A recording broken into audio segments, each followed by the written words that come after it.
Welcome back to another episode of the weekly updates. Max Q on the J-3 Cub Restoration. Of course, I'm Mart, and I appreciate you following along. It's also Memorial Day today, so we're reaching the end of May, and we're getting close to the start of summer. But more important, it's a day for us to definitely think about and honor those who have given their lives over the years in military service in the United States. So I hope that the day is more than just a barbecue for you. I hope it's something that you do think about and realize that our freedoms come from those who are willing to serve, and some have given it all in that service. So, and as we move forward to look at the airplane here, I'm going to actually take a little break here and interject that I got my Baby Ace, which is painted like a Cub, all ready to fly, which I didn't get any flying in last year with it. So this video here is from yesterday, and I've got the airplane back in the air again, and it was a beautiful day here in northern Indiana. And so I'm going to let this run for just a moment, and you can just enjoy the sights and sounds of me flying my Baby Ace that looks a lot like a Cub.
So there you go. The Baby Ace is very much like a Cub, of course, only single seat, and it is fully open cockpit, but it's a very similar flying experience. Of course, firewall forward, it is a J3 landing gear, a lot of similarities. And so I hope you enjoyed that, and that's the whole reason that we work on trying to do restorations of J3 Cubs and having them available for people to enjoy. So the update for this week is that the first wing is still, I did a few things on it, but not so much because it's, again, not too far from being ready for cover. But the second wing over here, so I have a whole bunch of the parts. In fact, all of the steel parts now have been cleaned, blasted, primed, and painted. So like in here, those little guys are for the wingtip bow out here, which it's got 2 coats of varnish on it. So all that stuff is ready for when I'm ready to start putting it back in. The aileron hinges are all primed and painted, and compression struts. So here's the outboard compression strut, and again, I keep all of its little parts together with it. And then the larger N-shaped compression strut that's at the strut attach fittings. All those parts are ready to go, and the next one in board. And then the other 2 are still in the paint shop or in the paint booth hanging up, but they are all done and ready to go. The spars have been almost completely cleaned up here. I got just a few little things to do with that. So, and I've even started putting some of these parts back in place, like these rear strut attach fittings and the pulley bracket there. And so also, I guess right here are the drag and anti-drag wires. So I've cleaned all those up. I did not blast those to be a little more gentle to them. I just used Scotch-Brite and a little acetone to take the paint off of them and clean them up, and then they've been primed and painted. And then the nuts, just like I did on the other drag wires, I went ahead and blasted those and primed and painted those. So anyway, the drag and anti-drag wires are all prepped and ready to go. So as soon as I get the compression struts back in on this wing, which will not take very long, I'll be able to put the drag wires in, get those snugged up. So really, as I'd hoped, this is going much faster than the first wing, but I still have a little bit of work to do. And of course, the leading edge itself will take a couple of days to get those fabricated and in place. But here soon, I should have this wing back in shape. Actually, this week I won't be as much on the airplane. I have some work from my previous life that I need to go do, and it'll take a couple of days this week. But in the evenings, I'm still hoping to get some work done, so hopefully there will be some additional updates. In here, in the spray booth, you can see there's a compression strut and its components, and then over here is the last one. So again, all of those parts, there's a fair amount of time in removing and then getting those parts blasted in the cabinet, primed and painted. So I feel good that I've got all of that stuff ready to rock in this wing. So it should be a pretty good process here going forward. Also, I was going to show down here that, like I showed this fair lead in the previous video, that's mounted on the cables before the ends go on, because it's not a split fair lead.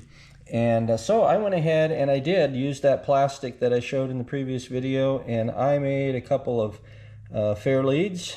In fact, here's some video showing it on the vintage lathe. And of course, it's a piece of cake to work with compared to the 4130. So it's easy, but these are fairly small, and there's not a lot of tolerance in what you're trying to do as far as hitting the right size and shape. But these turned out really good, so I think they're going to work out just great. So I can get back onto these cables now and get these new cables made. So that'll be awesome. Also, over here, I have made a whole bunch of aluminum tabs that are going to be used like I did down here on the mounting these nut plates to the rib, so that the wing root fairings can have nut plates to go into, which will make the removal of those over the years a much better process. So I have a whole bunch of these that I cut and bent up, and they will go on the lower part of this wing's butt rib, and then over there on the other wing it needs them on both of them. So that's a little bit of tedious work there to get done, but again, hopefully I can find the time this week in the evenings to get that stuff done, and then soon, very soon, should be able to get onto that fuselage repair. I don't think that'll actually take very long, so it won't be much longer before I get to the point where I can start the fabric process, which I am really looking forward to.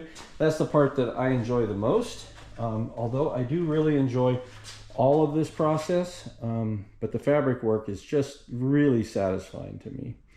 So the other thing I wanted to share today that I thought would be kind of appropriate, one, because, well, I wanted to show that the plans for the Wag Aero Sport Trainer, or as we used to call it, the Cubby, the home-built version of a Cub, the wing in that is much more like the original J-3 Cub wing, which has the wood spar and such, which is very, very cool. And I think it's interesting that the parts, while there's a huge commonality in the function of the parts within the wing, they are different because of the fact that it was a wood spar. And so in the future, I'm going to show that a little bit, because my clipped wing Cub was originally a wood spar wing, and I have the parts then for that. So I thought I'd show those differences, but I'll do that in a later video.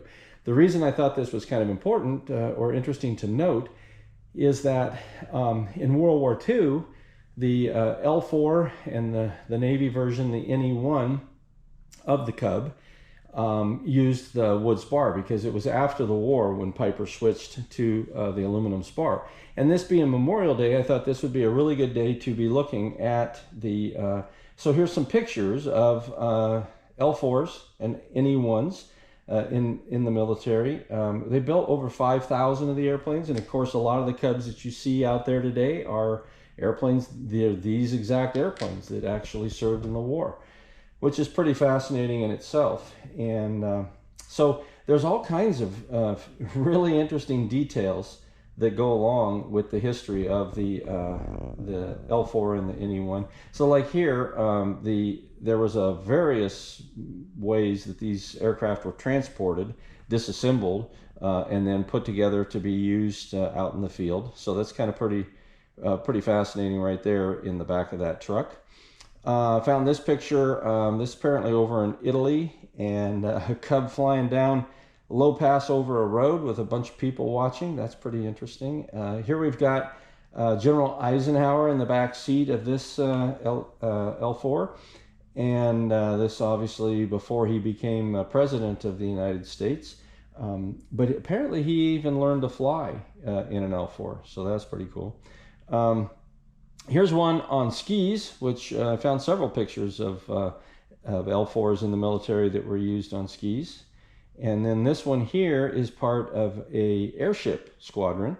And I don't know exactly what the duties would have been for the airplane, but military markings to me are just really fascinating. And so when you see the airship markings on that one, that's extra cool to me.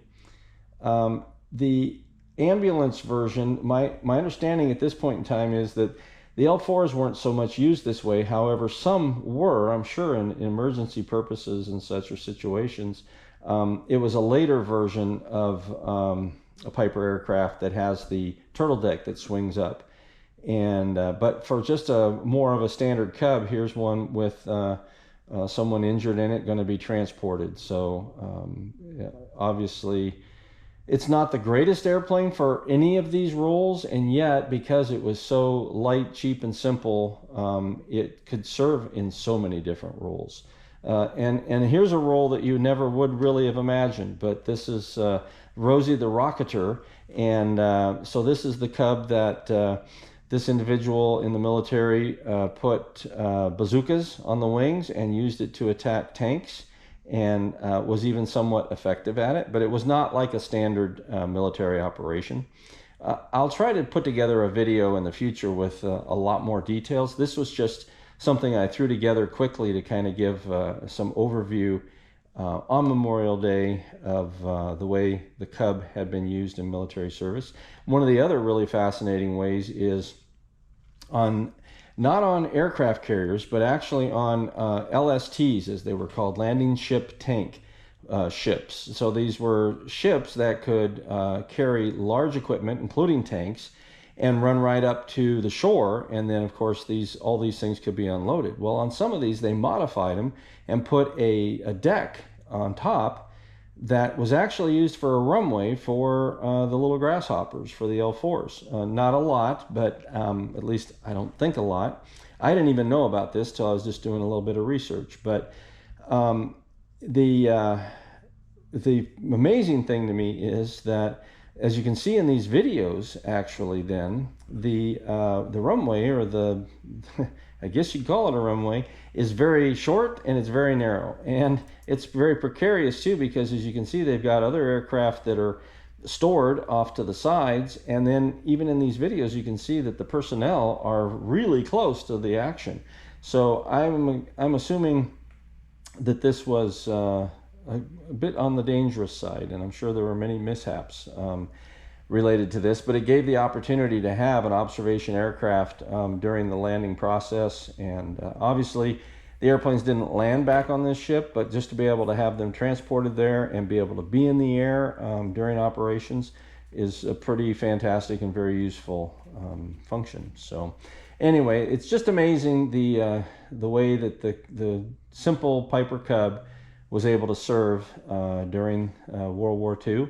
And as we look again, this being Memorial Day, obviously not just related to World War II, but through the entirety of service in the United States of America military, and those who have served and in the process have lost their life, this is the day that we pay special attention to all that. And we hopefully appreciate that service and realize that it is the kingpin of what provides the freedoms that we do enjoy here in the United States. So I hope Memorial Day means something to you.